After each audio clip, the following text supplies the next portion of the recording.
Lalu maju ya, agak feedback. Ya. Shalom. Gimana kabar pagi hari ini? Luar biasa. Benar-benar luar biasa. Bukan biasa di luar. Ya, kita bersyukur karena Tuhan beri waktu dan beri kesempatan kembali kita ada di rumah Tuhan untuk bersekutu bersama-sama. Amin. Saya percaya kita semua adalah umat pilihan Allah. Saya banyak belajar hari-hari ini dan ada salah satu teologi yang saya sedang dalami, ya. Teologi yang menjelaskan tentang seseorang itu memilih untuk datang beribadah, menyembah Tuhan, pada dasarnya itu bukan pilihan dia. Tapi karena Allah yang telah memilih dan menggerakkan hati kita untuk datang beribadah. Ya. Dan Tuhan Yesus pernah bilang bahwa bukan kamu yang memilih aku, tapi akulah yang memilih kamu.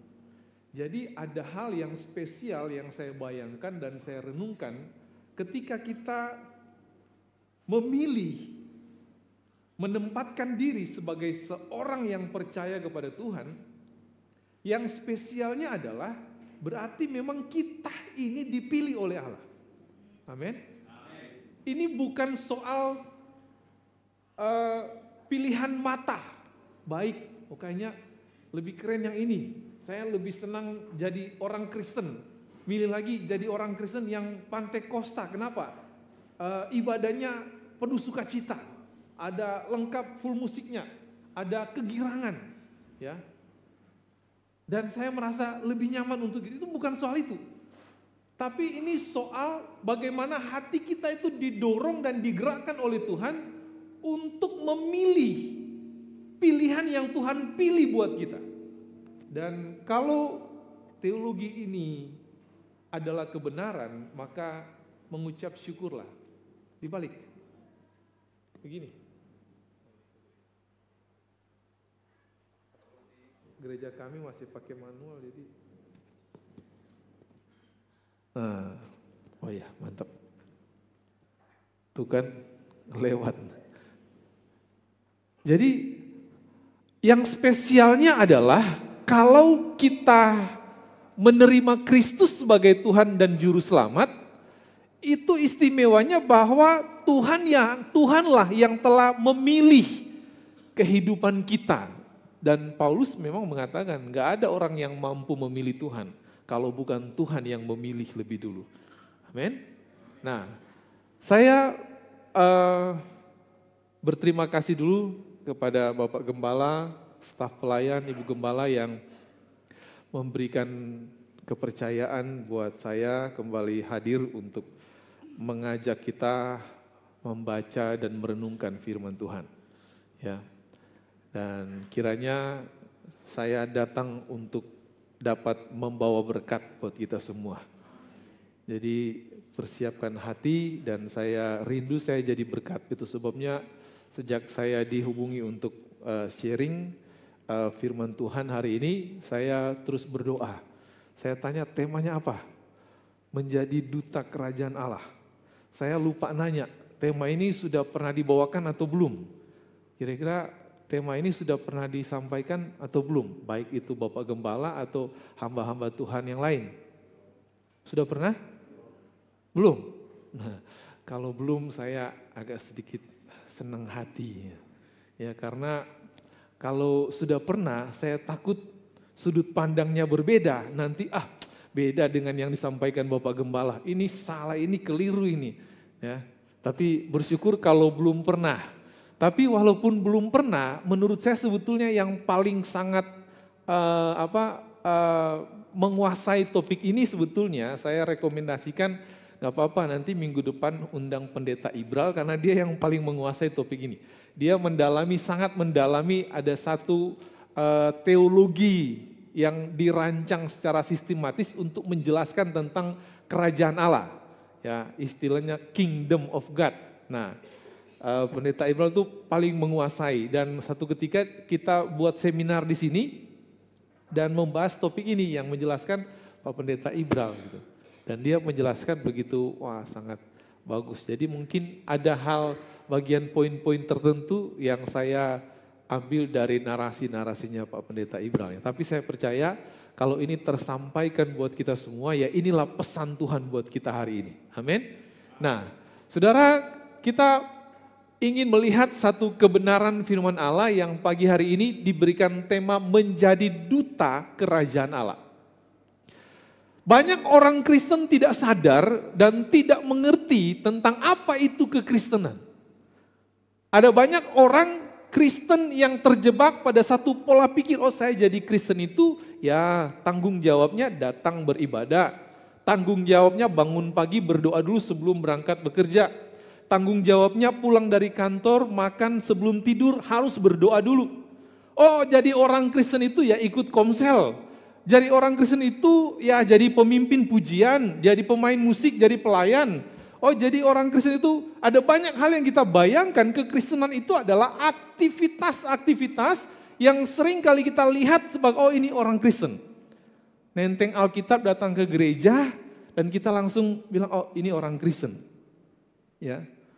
Berdoa dengan pola tertentu karena kan orang Kristen terbiasa kalau berdoa begini langsung dibilang ini orang Kristen. Kalau berdoa begini, ini saudara kita orang teman-teman Muslim, ya.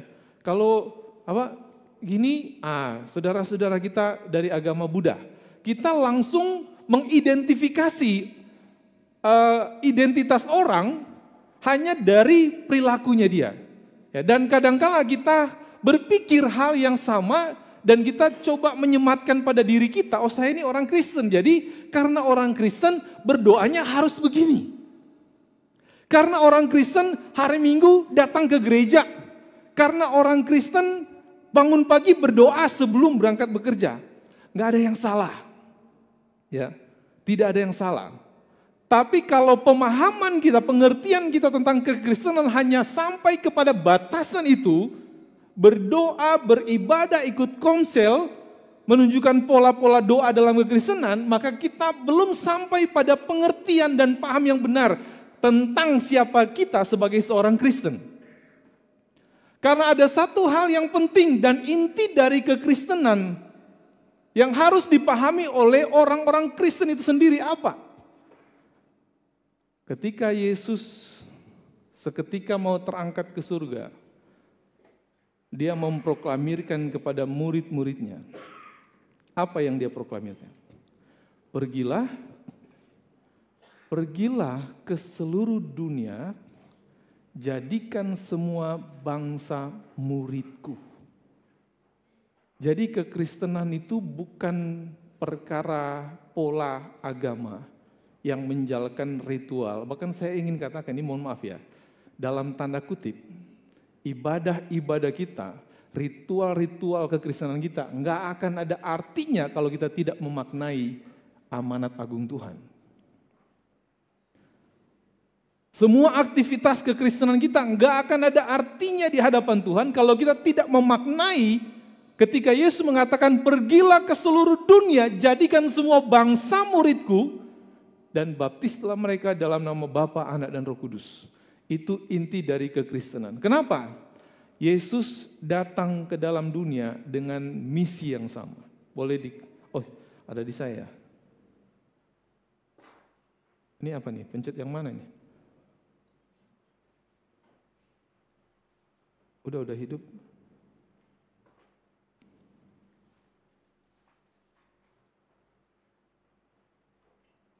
Manual aja lah. Boleh? Bisa ya? Yang bawah ya. Kita baca dulu ayat firman Tuhan ini. Boleh? Saya hitungan ketiga, 1, 2, 3. Tetapi ia berkata kepada mereka, juga di kota-kota lain aku harus memberitakan Injil Kerajaan Allah. Sebab untuk itulah aku diutus. Saya tidak terlalu menekankan pada memberitakan Injil Kerajaan Allah, tapi saya mau tekankan pada kalimat terakhir yang mengatakan, sebab untuk itulah aku diutus. Sebab untuk itulah Kita, saudara dan saya dipilih dan dipanggil oleh Allah. Jadi tekankan pada diri kita, pada kehidupan kita bahwa menjadi orang Kristen itu bukan cuma sampai pada titik menjalankan semua praktek-praktek kekristenan. Tapi menjadi orang Kristen ada tugas yang sangat penting yang diembankan Tuhan kepada kita. Dan Yesus sendiri mengatakan, sebab untuk itulah aku diutus. Untuk apa? Injil kerajaan Allah harus diberitakan. Amin. Jangan, saya yakin kita semua di sini sudah dewasa rohani ya.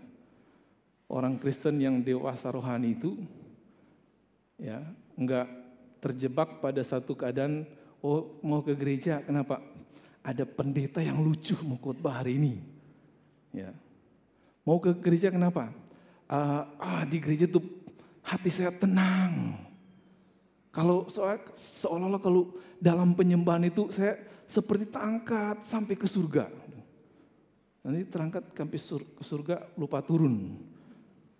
Padahal belum menjalankan misi sebagai duta kerajaan Allah. Ya. Saya senang ke gereja kenapa? Ya komunitasnya nyaman. Nah kalau kekristenan kita sampai di situ, kita belum jadi orang Kristen. Saya agak sedikit ingin belak-belakan buat kita ya. Supaya kita buat satu perenungan. Kenapa saya dipilih, kenapa saya dipanggil, kenapa saya dipilih oleh Tuhan. Ya. Kenapa saya jadi orang Kristen? Apa yang harus saya lakukan sebagai seorang Kristen? Ya. Jadi orang Kristen tuh jangan taunya cuma berdoa. Berdoanya pun minta semua apa yang kita inginkan. Jadi seolah-olah Tuhan kita jadikan sumber segala sesuatu yang kita inginkan. Tanpa kita ingat bahwa ada hal yang Tuhan mau dari kehidupan kita untuk kita kerjakan. Ya. Tahu nggak, kemarin 2 hari lalu, hari Jumat, saya diundang sharing firman di Lion Ministry, ya, salah satu kumpulan karyawan yang mereka bikin ibadah di sela-sela waktu istirahat setiap hari Jumat. Dan topik yang saya bawakan adalah dosa. Ya, saya pertanyakan apa itu dosa? Saya coba tanya kepada Bapak Ibu Saudara, dosa itu apa? Menurut Bapak Ibu Saudara, apa itu dosa? Apa? Perbuatan yang tidak baik. Yang lain ada lagi? Pelanggaran. Ada lagi? Itu definisi-definisi. Kalau definisi umum, dosa itu soal baik dan buruk. Buruknya adalah dosa. Halal dan tidak halal, yang tidak halalnya adalah dosa. Kudus dan najis, yang najisnya adalah dosa. Itu definisi umum, ya benar ya? Ada definisi umum lagi, itu persoalan etik. Ya, masalah etik itu seringkali distigmakan dosa. Orang-orang Pantekosta tempo dulu, kalau datang ke gereja pakai celana jeans, langsung distigmakan, kamu berdosa. Ya. Lewat aja di rumah yang sedang orang-orang Manado ini ya, Pak David pengalaman waktu itu. Di rumah-rumah yang sedang mengadakan pesta, orang Manado kalau bikin pesta, itu suka ngadain alat musik yang sampai kayak diskotik gitu. Orang Pantekosta lewat aja di rumah begitu, langsung itu, kamu ini masa lewat-lewat begitu? Dosa. Ya. Orang Pantekosta dulu ngedengerin lagu sekuler, aku cinta kepadamu, langsung dibilang berdosa kamu, harus bertobat. Makanya di rumah saya dulu ada alat musik, ada tape, nggak ada kaset sekuler, ya, yang ada kaset rohani semua. Makanya sekarang teman-teman sebaya saya, mereka nyanyi-nyanyi, kalau ketemu nyanyi lagu Queen, Bon Jovi, Michael Jackson. Saya nggak tahu semua lagu-lagu itu, nggak tahu, nggak ngerti. Kenapa? Karena pada zaman itu, masa remaja saya dilarang untuk mendengarkan lagu-lagu itu. Yang boleh didengarkan adalah lagu-lagu Pantekosta dulu. Nah, itu. Besar dan perkasa Allah kita. Gigi 2, besar dan perkasa. Ya. Dan kita berpikir, kita bangun definisi dosa adalah itu. Tapi saya kemarin begitu ditugaskan melayani, saya gali dan saya coba telusuri. Ada hal yang kita tidak sadari tentang dosa. Dosa itu adalah kegagalan manusia memahami tujuan Tuhan. Saat kita tidak mengerti dan tidak paham apa tujuan Tuhan dalam kehidupan kita, itu dosa. Amin. Nah tuh, ayo, tegang semua. Ini slide-nya ada kalau nggak salah ada 20-an lebih, jadi siap ya. Biasanya kalau khotbah berapa menit, berapa jam? Oh, tergantung ya. Kalau tergantung saya bersyukur. Karena slide-nya banyak nih, coba lihat di belakang. Slide-nya banyak. Ini baru slide kedua, mungkin sudah 15 menit. Ya. Dosa itu adalah kegagalan manusia memahami rencana Tuhan. Memahami tujuan Tuhan. Bahkan saya coba jabarkan dalam aplikasi kehidupan kita. Orang yang masih banyak mengeluh, itu orang yang paling tidak paham tujuan Tuhan. Mengeluh dengan pasangannya, kenapa sih kamu dulunya kurus sekarang sudah gemuk?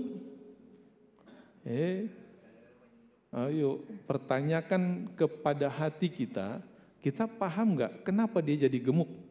Maksudnya Tuhan kenapa dia jadi gemuk apa? Untuk melatih kita, jangan terlalu tergiur sama yang bening-bening. Boleh bilang amin? Kalau kita melihat istriku gemuk, sambil melihat membandingkan dengan istri orang yang aduhai, dosa enggak? Karena kita enggak paham apa maksudnya Tuhan jadikan dia gemuk. Kalau kita paham maksudnya Tuhan jadikan dia gemuk, mungkin kita bisa berpikir, oh kamu tuh gemuk, kenapa? Rencana Tuhan memberkati kita, berarti kita sejahtera di dalam Tuhan. Boleh bilang amin? Amin dong istri-istri yang gemuk. Jadi ketika kita tidak paham apa maksud dan tujuan Tuhan, kan ketidaktahuan kita cenderung akan menyalah-nyalakan kan? Menyalah-nyalakan itulah yang akhirnya dosa. Jadi kalau kita jadi orang Kristen, KTP-nya sudah tertulis Kristen, aktivitas kegiatan gereja kita bagus, tapi kita tidak pernah tahu dan tidak pernah paham apa tujuan Tuhan bagi kehidupan kita, kita masih terjebak pada lingkaran dosa. Sekarang saya mau jelaskan sedikit apa tujuan Tuhan bagi kehidupan kita sebagai orang Kristen. Sesuai dengan topik yang Yesus katakan, sebab untuk itulah aku diutus. Temanya tadi adalah menjadi duta kerajaan Allah.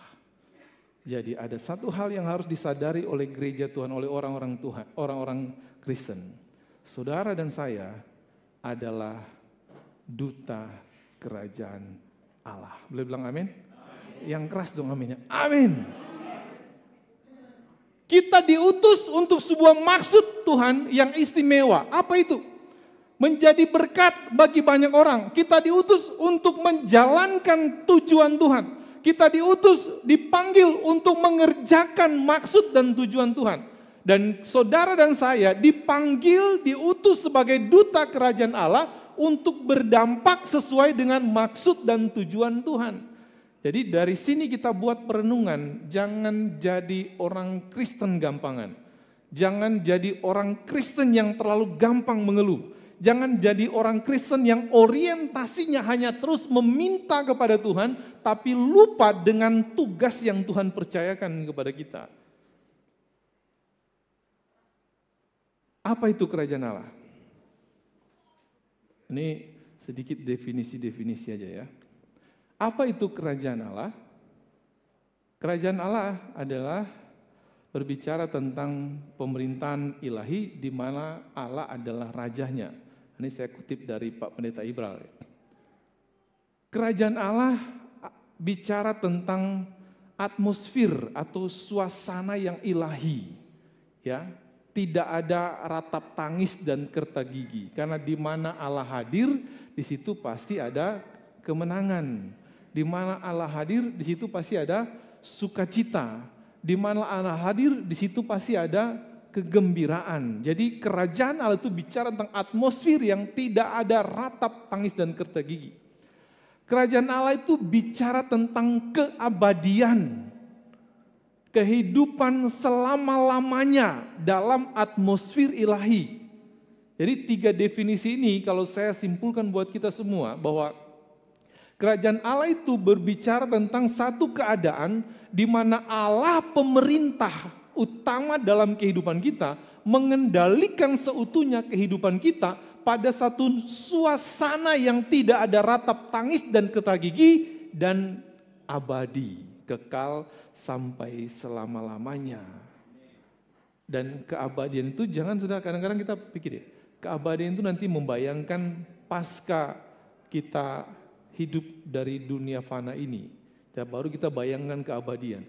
Keabadian itu artinya ada titik start yang tidak ada ujungnya. Amin. Dan titik start kita sudah dari sini. Kita berjalan terus pada waktu yang tidak ada ujungnya. Kematian itu cuma soal proses perubahan dimensi kehidupan. Tapi pada dasarnya dalam kerajaan Allah kita sudah abadi bersama-sama dengan Tuhan. Jadi kerajaan Allah jangan dibayangkan nanti, dibayangkan dan nanti dinikmati. Kerajaan Allah itu sudah dinikmati dari sekarang. Katakanlah titik start itu sekarang, hari ini. Dan kita mengerti bahwa saya sudah hidup dalam kerajaan Allah, berarti kita sudah mengerti bahwa kita sudah hidup dari titik start ini sampai pada keabadian yang tidak ada ujung waktunya. Amin. Jadi kerajaan Allah itu bicara tentang pemerintahan ilahi dalam satu atmosfer yang tidak ada ratap tangis dan kerta gigi dan abadi. Nah, kalau kita sadar, kita mengerti tentang kita ini adalah duta kerajaan Allah, maka saya bawa kita pada nilai keharusan, poin keharusan. Apa yang harus kita pahami dan yang harus kita sadari sebagai seorang duta kerajaan Allah. Berarti kalau kita memahami kerajaan Allah itu adalah pemerintahan ilahi, pemerintahan yang tidak ada ratap tangis dan kerta gigi, pemerintahan atau kerajaan yang abadi, maka dan kita adalah duta kerajaan itu, berarti yang kita ditugaskan untuk memberitakan itu. Amin. Nah, untuk memberitakan itu ada keharusan, poin-poin keharusan yang harus kita sadari sebagai seorang duta kerajaan Allah. Ya. Bagian pertama, kesadaran identitas. Ya, kesadaran identitas. Berarti identitas itu menjelaskan tentang siapa kita. Ada banyak orang, coba kan di Alkitab ada banyak contoh. Bahkan Paulus mengatakan ada orang yang memberitakan Yesus dengan cara yang keliru. Ya, cara yang keliru maksudnya apa? Dia nggak sadar siapa dia, nggak ngerti siapa dia, tapi dia coba-coba untuk memberitakan Kristus.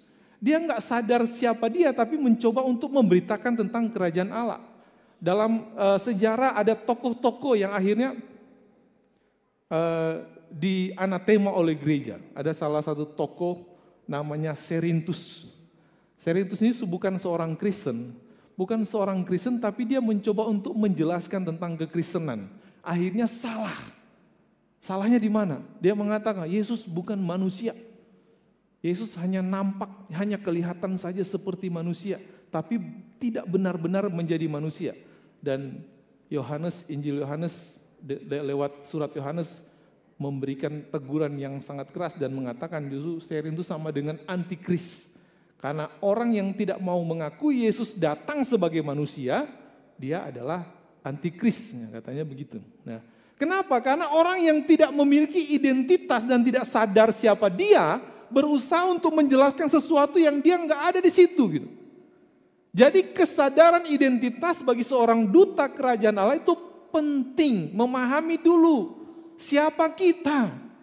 Untuk menjadi duta kerajaan Allah kita harus tahu jati diri kita apa. Status kita apa. Aduh. Maaf.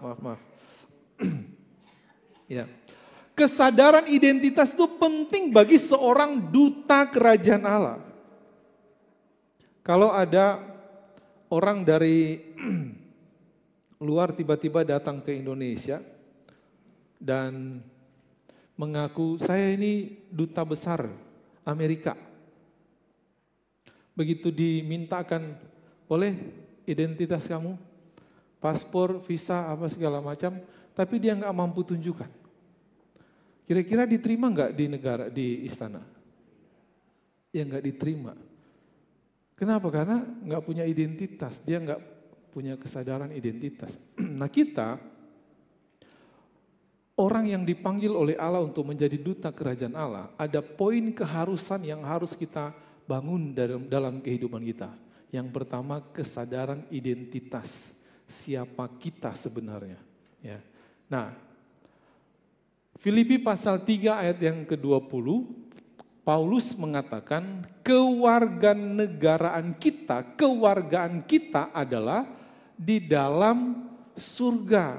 Kesadaran identitas ini penting. Kalau mau menjadi duta kerajaan Allah, kita harus sadar dulu, saya ini warga mana. Jangan-jangan warga sebelah, tapi ingin ngaku jadi duta warga kerajaan Allah. Pikiran ini harus disematkan begitu dalam di dalam kehidupan kita untuk supaya kita memiliki kepercayaan diri ketika kita tampil di tempat di mana kita diutus.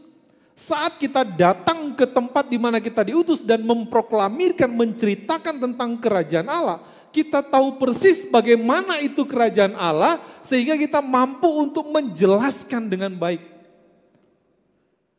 Sales itu ada sedikit kemiripan dengan duta, kan mempromosikan. Kira-kira hal yang paling penting untuk seorang sales itu apa? Yang sales apa? Apa yang paling penting untuk seorang sales? Bisa meyakinkan konsumen. Ya, berarti harus pinter berbicara. Boleh. Tapi yang paling inti dari seorang sales itu apa? Apa? Punya banyak relasi. Oh, product knowledge. Ya. Mengerti produk yang sedang dia tawarkan, 100% benar. Nanti dikasih sepeda ibu. Oh. Mintanya sama Bapak Gembala. Hal yang paling penting dari seorang sales itu adalah pengetahuan dia tentang produk yang dia tawarkan. Dan cara terbaik untuk mengenali produknya dia dulu yang pakai. Kalau jualan motor, mau cerita, ini motor ini bagus, keren. Udah pernah pakai belum? Belum. Ya mana ada yang mau dipercaya. Kita mau tawarkan kerajaan Allah. Ceritakan kerajaan Allah kepada orang, udah tahu kerajaan Allah, nggak tahu. Ya, udah menikmati kerajaan Allah belum? Sudah merasakan atmosfer kerajaan Allah atau belum? Belum. Ya, bagaimana kita mau dipercaya? Ya udah terima aja dengan iman. Iman apa? Kita mau ceritakan tentang kebaikan Tuhan, tapi kita nggak pernah ngalami kebaikan Tuhan. Itu namanya omong kosong. Kalau kita mau ceritakan tentang kebaikan Tuhan, kita sudah harus benar-benar merasakan kebaikan Tuhan. Jangan pakai cerita katanya. Burung kutilang terbang tinggi, katanya. Pak Pendeta David orangnya ganteng, katanya. Jadi hanya dari kata orang. Nah itu gak cocok jadi duta kerajaan Allah. Kalau kita mau jadi duta kerajaan Allah, pahami dan sadari identitas kita adalah warga kerajaan Allah. Ada satu kisah tragis dalam Alkitab ya. Cerita tentang anak yang hilang. Ini ayatnya kalau saya mau tampilkan panjang, jadi saya simpulkan aja. Dalam kitab Injil Lukas 15 ayat 28 sampai 31 ya. Ada cerita tentang anak yang hilang. Sulung dan bungsu. Tahu ceritanya ya? Yang hilang yang mana? Yang bungsu, benar. Yang bungsu itu hilang, disebut hilang kenapa? Karena dia pergi meninggalkan rumah bapaknya. Nah, itu hilang, secara fisik dia hilang. Tapi ada yang hilang secara kesadaran. Siapa? Yang hilang secara kesadaran itu justru yang sulung. Karena si sulung itu sudah tinggal di rumah bapaknya, tapi dia tidak pernah merasa memiliki apa yang dipunyai oleh bapaknya. Jadi mungkin mau sentuh satu barang aja dia takut. Kenapa? Tidak merasa memiliki. Padahal dia tinggal di situ. Ini cerita tragis. Kisah tragis yang selalu saya pelajari. Banyak orang kalau angkat topik ini untuk sharing, yang disaringkan anak yang pergi meninggalkan rumah bapaknya. Tapi sebetulnya ada poin yang sangat kuat sekali di cerita itu, yakni orang yang ada di rumah bapaknya tapi tidak pernah merasakan dan menikmati apa yang dipunyai oleh bapaknya. Udah berapa lama kita jadi orang Kristen? Sudah berapa kali kita mengalami kebaikan Tuhan? Belum pernah. Coba tanyakan, aku ini orang Kristen atau bukan? Saya ini anak Tuhan atau bukan? Kalau semua cerita, ada di tempat kami, begitu setiap kali kami mengundang yang rindu bersaksi silakan maju ke depan, maju. Setiap kali maju yang diceritakan masalah terus. Masalah kalau ada jalan keluar masih oke. Ya nggak apa-apa lah, mungkin ini menguatkan iman kami. Selesai nggak masalah? Nggak, belum sih. Loh, ngapain diceritain kalau gitu? Kalau kita mengaku sebagai anak Tuhan, harusnya kita mengalami kebaikan Tuhan. Dan kita jadikan itu alat sebagai kesaksian hidup kita. Amin. Nah, mengerti dan sadar akan identitas kita, kalau kita sadar identitas, saya ini warga kerajaan Allah, harusnya kita mengerti fasilitas yang diberikan oleh kerajaan Allah untuk kita itu apa. Kebaikan, kemurahan, pertolongan, penyertaan, pembelaan, kesembuhan, berkat. Itu fasilitas kerajaan Allah. Kalau nggak pernah nikmati, kita tanya lagi pada diri kita, aku ini warga kerajaan Allah atau bukan? Saya nggak mau bawa kita pada teologi kemakmuran, nanti saya disuspend lagi sama Pak David, bahaya. Ya, tapi saya ingin bangun satu kesadaran bahwa kalau kita warga kerajaan Allah, harusnya kita menikmati semua apa yang Tuhan punya. Itu sadar identitas.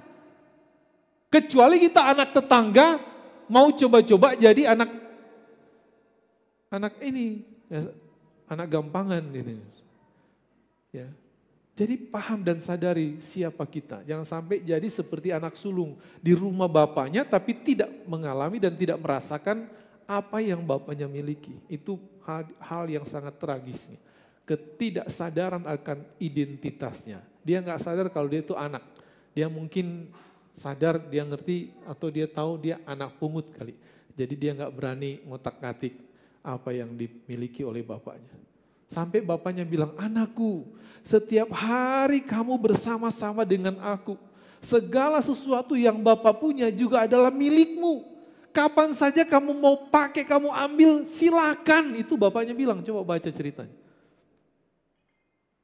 Bangun kesadaran identitas. Untuk menjadi duta kerajaan Allah, kita harus sadar, saya adalah warga kerajaan Allah. Amin. Yang kedua, poin keharusan bagi seorang duta kerajaan Allah adalah kesadaran watak dan karakter. Ya, identitas juga itu harus menampilkan watak, terlihat dari perilaku kehidupan seorang duta. Kita akan sangat mengenali orang di Manado itu, di orang Manado itu saya agak gampang untuk mengidentifikasi dia itu orang mana, Manadonya mana gitu. Kalau dia Manadonya orang Langoan, Sulawesi Utara orang Langoan, saya akan kenali dia dari cara logatnya bicara. Coba aku ambil kamar itu pisio. Nah itu. Ya, kalau sudah cara ngomongnya begitu, saya langsung bisa mengidentifikasi, oh ini orang Langoan pasti.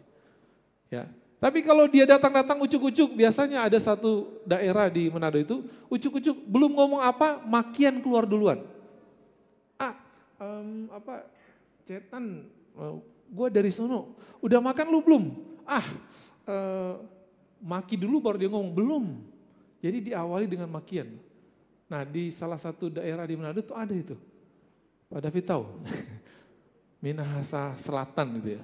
Orang-orang Amurang ke sono itu kalau ngomong, tapi sebetulnya bukan niatnya maki, memang sudah terbangun kebiasaan itu gitu.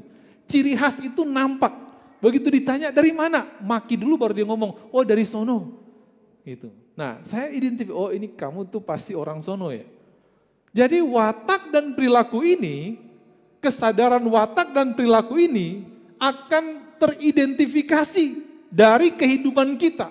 Kalau kita mengaku sebagai duta kerajaan Allah, kehidupan kita harus mampu diidentifikasi orang sebagai warga kerajaan Allah. Dari mana? Dari perilaku, karakter, watak, tutur kata, sikap hidup. Orang harus bisa membaca, oh ini kayaknya warga kerajaan Allah. Tapi kalau ngaku sebagai duta kerajaan Allah, cara hidupnya tiap hari bangun pagi datang di teras, teriak-teriakin tetangga. Wah gimana orang mau mengidentifikasi kita sebagai duta kerajaan Allah. Malam sebelum tidur tetangga dengar terjadi perang dunia, suami istri bertengkar. Apakah itu teridentifikasi sebagai warga kerajaan Allah? Aduh, mohon maaf. Ya. Jadi kita perlu bangun satu kesadaran sebagai seorang duta, watak kita harus selaras dengan yang kita wakili. Amin. Kita ini adalah representasi. Duta besar itu adalah representasi dari sebuah wilayah atau kerajaan yang dia wakili. Kalau kita orang Indonesia mengutus duta besarnya ke Amerika, orang Amerika harus bisa melihat Indonesia dari sosok si duta besar ini. Lewat apa? Dari cara, dari pola, dari perilakunya. Itu duta besar. Karena duta besar itu adalah representasi. Kalau kita duta kerajaan Allah, kita harus mampu menunjukkan bahwa kita ini representasi dari kerajaan Allah. Dari sikap dan pola hidup dan karakter kehidupan kita. Ya. Bagaimana kita bangun sifat dan karakter duta kerajaan Allah? Alkitab memberikan secara simpel ya, kisi-kisi untuk kita bangun itu. Ya. Yesus mengatakan, kamu adalah garam dan terang dunia. Coba kita bayangkan dan renungkan. Apa maksud ketika Tuhan Yesus mengatakan sebagai duta kamu harus menjadi terang dan garam dunia, ya, memberikan rasa kepada dunia, menerangi hati yang sedang gelap, yang lagi galau. Suami pulang dari kantor galau karena pekerjaan numpuk, ada hal yang tidak terselesaikan. Istri sebagai duta kerajaan Allah mampu untuk memberikan terang. Udah tenang aja Pak, ya. Mari kita berdoa, pasti juga ada jalan keluar. Jangan dibawa stresnya Pak. Ya. Tapi kalau kita ngaku, aku duta kerajaan Allah. Suami pulang dari lagi mumet dengan pekerjaan. Pak, gajinya mana? Udah ditransfer ke rekening mama belum? Pak, belanja harian ini. Oh. Jadi duta kerajaan Allah harus mampu bangun satu kesadaran perilaku. Kamu adalah garam dan terang dunia. Bagian ketiga, yang harus disadari oleh seorang duta adalah kesadaran hukum kerajaan. Duta besar walaupun dia ada di belahan dunia mana, dia terikat dengan hukum negara. Karena dia diutus berdasarkan hukum negara. Kita dipanggil dan diutus oleh Allah sebagai duta kerajaan Allah. Kesadaran hukum kita atas hukum kerajaan Allah harus melekat pada kehidupan kita. Berarti kalau hukum kerajaan Allah mengatur semua pola kehidupan kita, bagaimana kita bertutur kata, bagaimana kita membangun relasi, apa yang perlu kita sampaikan ke negara yang kita tuju, ke tempat yang kita tuju, itu diatur oleh hukum. Dan kerajaan Allah punya hukum utama. Kasih, mengasihi Allah dan mengasihi sesama. Duta terikat dengan hukum kerajaan dan Alkitab adalah hukum tertulis. Jadi kalau kita mau jadi duta kerajaan Allah, banyak-banyaklah baca Alkitab. Amin. Bangun pagi, bikin saat teduh, baca satu pasal, perenungan, baru persiapan berangkat bekerja. Kalau saat pagi nggak bisa, malamnya bikin mesbah keluarga, kumpulkan semua anggota keluarga, yuk kita baca Alkitab sebelum tidur, berdoa. Ya, supaya apa? Supaya kita semakin memahami tatanan yang dibangun oleh kerajaan Allah itu. Karena kita harus bangun kesadaran hukum. Ketaatan penting untuk kita jadi duta kerajaan Allah. Ya, taat akan hukum penting untuk kita menjadi duta kerajaan Allah. Karena kalau enggak, kena suspend. Sama kayak saya dulu, karena enggak taat. Ya, karena segala sesuatu akan ada akibatnya. Kita enggak taat kepada kebenaran, ya kebenaran itu atau hukum itulah yang akan menghukum kita. Nah, jadi penting untuk bangun kesadaran hukum. Dan Alkitab adalah hukum tertulis. Banyak baca Alkitab supaya kita lebih taat kepada Tuhan. Yang keempat, yang harus bagi seorang duta adalah kesadaran tugas dan tanggung jawab. Yang tadi saya sudah awali di prolognya. Ya, kekristenan kita bukan cuma sekedar kita dipanggil jadi Kristen, punya KTP Kristen selesai, enggak. Kekristenan itu bukan cuma sekedar aktivitas gereja yang datang ibadah pagi minggu jam 8 di GPKDI Bonang, pulang gak ada, seolah-olah gak ada maksud dan tujuan lain lagi. Kekristenan itu bukan cuma ikut komsel bikin apa berdoa, tapi ada tugas dan tanggung jawab yang penting bagi seorang Kristen yang adalah duta-duta kerajaan Allah. Apa itu? Yang perlu kita sadari, tugas kita pertama adalah membawa pesan. Membawa pesan kepada dunia, pesan perdamaian. Yang pertama, saya ambil contoh gini ya. Kalau Indonesia mengutus duta besarnya ke Amerika, yang paling pertama yang harus dibangun adalah relasi damai. Harus dipastikan bahwa dua negara ini sedang tidak bertikai. Ya, kalaupun sedang bertikai, kita diutus untuk membangun perdamaian. Ayo kita damai supaya bisa bangun kerjasama. Jadi pesan pertama, tugas pertama untuk seorang duta adalah perdamaian dulu. Pesan perdamaian kemana kita dituju. Dan kita sudah tahu bahwa antara Allah dengan manusia ada gap yang sangat jauh karena dosa. Nah, duta kerajaan Allah tampil untuk membawa pesan perdamaian. Ya. Paulus mengatakan, berikanlah dirimu untuk didamaikan dengan Tuhan. Itu tugas kita. Menyadarkan orang untuk sebuah perdamaian dengan Tuhan. Kamu sudah terlalu jauh dari Tuhan. Kamu sudah terlalu jauh dari kebenaran. Akibatnya nanti kamu binasa. Mari datang kepada Tuhan. Damaikan manusia dengan Allah. Ada istrimu yang belum kenal Tuhan, damaikan dengan Tuhan. Suamimu yang tidak kenal Tuhan, damaikan dengan Tuhan. Keluargamu, tetanggamu yang tidak kenal Tuhan, damaikan dengan Tuhan. Karena itu tugas pertama bagi seorang duta, membawa pesan perdamaian. Ketika mereka didamaikan dengan Tuhan, promosikan kerajaan Allah. Jelaskan, mau hidup kekal, hidup abadi, kehidupan yang tidak ada ratap tangis dan kerta gigi, hidup dalam atmosfer yang tidak ada ratap tangis dan kerta gigi, jelaskan. Ceritakan kepada banyak orang. Nah, itu tugas kita sebagai duta. Ya, menciptakan relasi supaya manusia dengan Allah terhubung dengan baik. Pada akhirnya mereka menjadi calon-calon duta baru. Ini kayaknya pas topik ini di SMK ya. Mendorong orang untuk jangkau jiwa baru. Ya. Kejar mereka yang masih terhilang. Bawa kembali, damaikan kembali mereka yang masih jauh dengan Tuhan. Ini tugas kita sebagai duta-duta kerajaan Allah. Yang terakhir, bagian kelima. Keharusan bagi seorang duta. Duta, kita diutus bukan perkara mudah dan gampang. Itu sebabnya harus membangun kesadaran bahwa sebagai duta, kita pun punya tantangan. Ya, ada ayat Alkitab yang mengatakan, Lukas 10 ayat yang ketiga, pergilah, aku mengutusmu seperti domba di tengah-tengah kawanan serigala. Jadi kita diutus di satu medan yang tantangannya besar. Dan biasanya tantangan-tantangan yang terjadi adalah penolakan. Oh, mereka nggak mau berdamai dengan Tuhan. Oh, bahkan resiko nyawa, kata Paulus.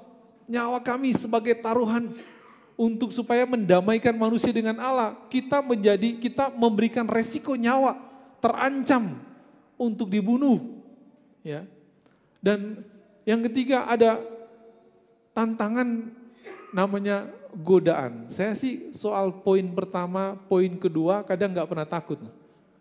Orang yang sudah sangat yakin, ya kita berkaca kepada para rasul, karena mereka yakin sebagai duta, nyawa pun mereka berikan. 12 rasul itu nggak ada yang matinya baik-baik. Semua dalam penganiayaan. Tapi mereka mampu. Yang saya takutkan poin ketiga. Ya, poin ketiga ini sebetulnya yang paling rumit dalam tantangan. Itu sebabnya sebagai duta kerajaan Allah kita pun harus bangun kesadaran ada satu tantangan yang rumit yang harus kita hadapi.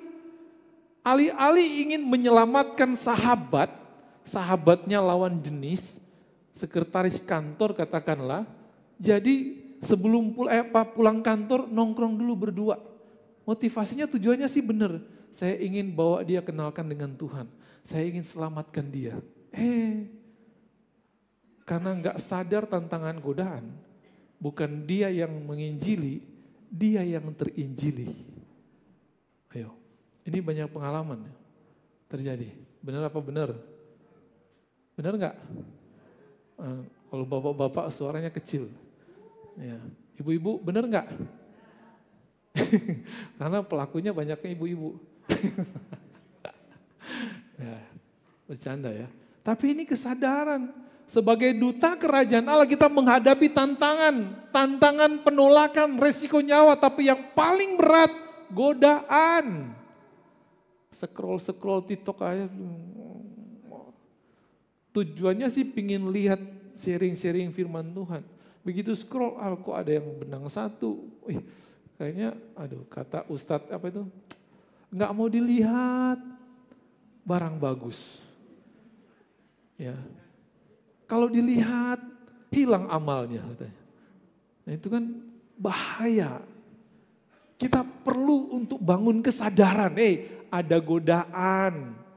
Sadari ada godaan yang bisa menjerat hidupmu, masuk justru engkau padahal tidak mampu membawa orang untuk terhubung dengan Allah. Kita jadinya yang terhubung dengan Dia. Seorang duta harus bangun kesadaran tantangan, bahaya godaan. Dan saya ungkapkan ini, supaya kita betul-betul bangun. Saya ini duta kerajaan Allah. Motivasi harus benar, cara saya harus benar. Supaya saya mampu untuk mempromosikan, memproklamirkan kerajaan Allah di muka bumi. Yang perlu dari seorang duta adalah ketaatan. Karena kita ada kesadaran hukum, jadi harus taat. Ya. Yang kedua adalah hikmat. Tuhan Yesus pernah mengatakan, hendaklah kamu cerdik seperti bukan jadi ular, tapi cerdik seperti ular dan tulus seperti merpati. Ya, itu hikmat namanya. Karena kadang-kadang menghadapi orang yang berbeda-beda karakter, itu cara treatmentnya juga harus beda-beda. Oh, si A itu kan pemarah, jadi kita harus masuk dengan metode yang bagaimana supaya dia tidak marah-marah. Oh, si itu kan terlalu pendiam, ya kita harus masuk dengan bagaimana supaya dia mau bicara. Nah, itu hikmat Tuhan. Jadi perlu bagi seorang duta untuk taat kepada Tuhan, punya hikmat. Firman Tuhan Paulus katakan kalau kamu kekurangan hikmat, mintalah kepada Tuhan yang mempunyai hikmat. Dan yang ketiga adalah kesiapan diri.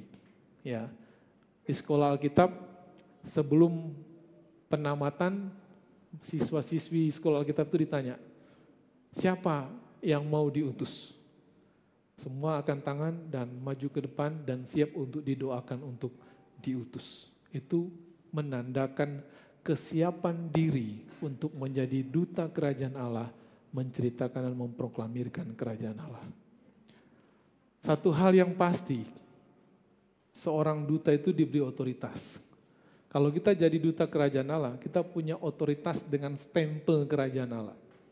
Kalau kekristenan, kita meyakini ketemu dengan orang sakit, ya kita punya stempel otoritas kerajaan Allah. Dalam nama Tuhan Yesus, terjadilah kesembuhan. Dan itu otoritas, stempel, sah dari Tuhan. Amin. Menggunakan itu. Seorang duta pasti difasilitasi. Nggak mungkin kita ngirim duta ke Amerika dan tidak diperlengkapi dengan fasilitas.